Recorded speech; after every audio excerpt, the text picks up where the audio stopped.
है मसीह का प्यारा वचन, ये है वचन प्यारा। परमेश्वर के धन्य नाम की महिमा हो। प्रभात मनन के सत्र 2520 में आप सभी का बड़े प्रेम के साथ स्वागत करता हूँ। आइए आज के मनन के लिए हम पढ़ते हैं यूहन्ना की पहली पत्री पहला अध्याय 10वीं पद। यदि हम कहे कि हमने पाप नहीं किया तो उसे झूठा ठहराते हैं और उसका वचन हम में नहीं है। झूठी शिक्षाएं सिखाने वालों का एक कार्य मसीह विश्वासियों के अंदर पाप का एहसास समाप्त करना है। इफिसुस में फैलाई जाने वाली झूठी शिक्षाएं वहां के विश्वासियों के अंदर बुराइयों को जो वे कर रहे थे करते रहने की प्रेरणा उत्पन्न की, क्योंकि वे लोग ये सिखाते थे कि प्रभु यीशु की प्रायश्चित मृत्यु में हमारे सारे पाप की क्षमा हो गई है, इसलिए अभी हम पाप करते भी रहे कोई दिक्कत नहीं। निम्न शिक्षा का आधा सही और आधा गलत है। ये बात सच है कि प्रभु यीशु मसीह की प्रायश्चित मृत्यु में हमारे सभी पाप धुल गए हैं। 7वीं पद में यूहन्ना स्वयं भी इस बात का अंगीकार करते हुए आप देख सकते हैं, परंतु इसका यह भी मतलब नहीं है कि जिसको पाप क्षमा मिल चुकी है वे आगे पाप करते हुए जिए। हमारे पापों के कारण अनंतकालीन आग की झील की ओर जाने वाले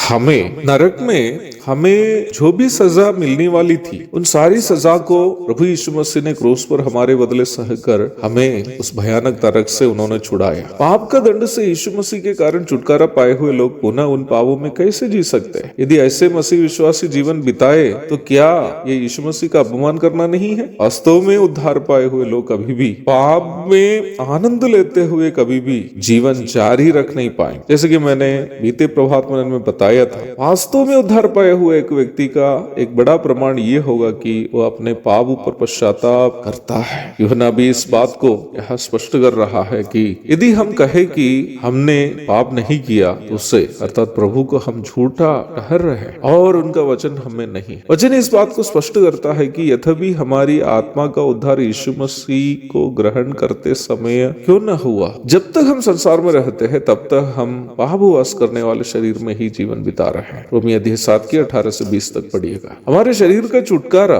पाप से तब ही होगा जब हमारा यीशु मसीह कलीसिया को लेने के लिए मध्याकाश में आएंगे। फिलिपी 3 की 20 और 21।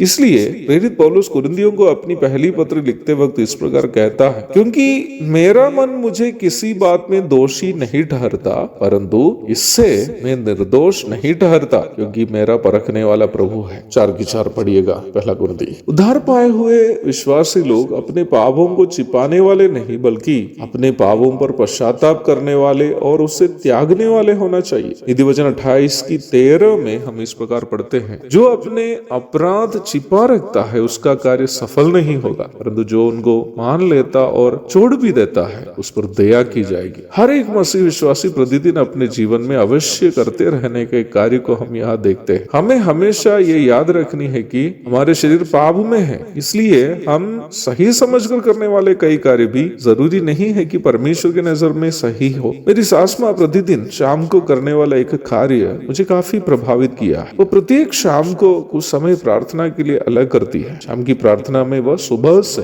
जो कार्य किया और जिन जिन लोगों को मिली है सभी याद करती है और प्रभु से प्रार्थना करती है कि कोई भी कार्य में या कोई भी बातचीत में किसी प्रकार की भूल चूक हुई हो, गलती हुई हो तो प्रभु से वो माफी मांगती है। पापों का अंगीकार करना और उस पर पश्चाताप करना सही प्रकार की आत्मिकता का एक उत्तम प्रदर्शन है। वही अपने पापों को कभी स्वीकार नहीं करना और हमेशा दूसरों की कमियों की ओर केवल देखते रहना कपटता का सर्वोत्तम उदाहरण है। एक और शुभ दिन की धन्य कामनाओं के साथ आज का मनन में समाप्त करता हूँ। प्रभु आप सबको आशीष देंगे। आमीन।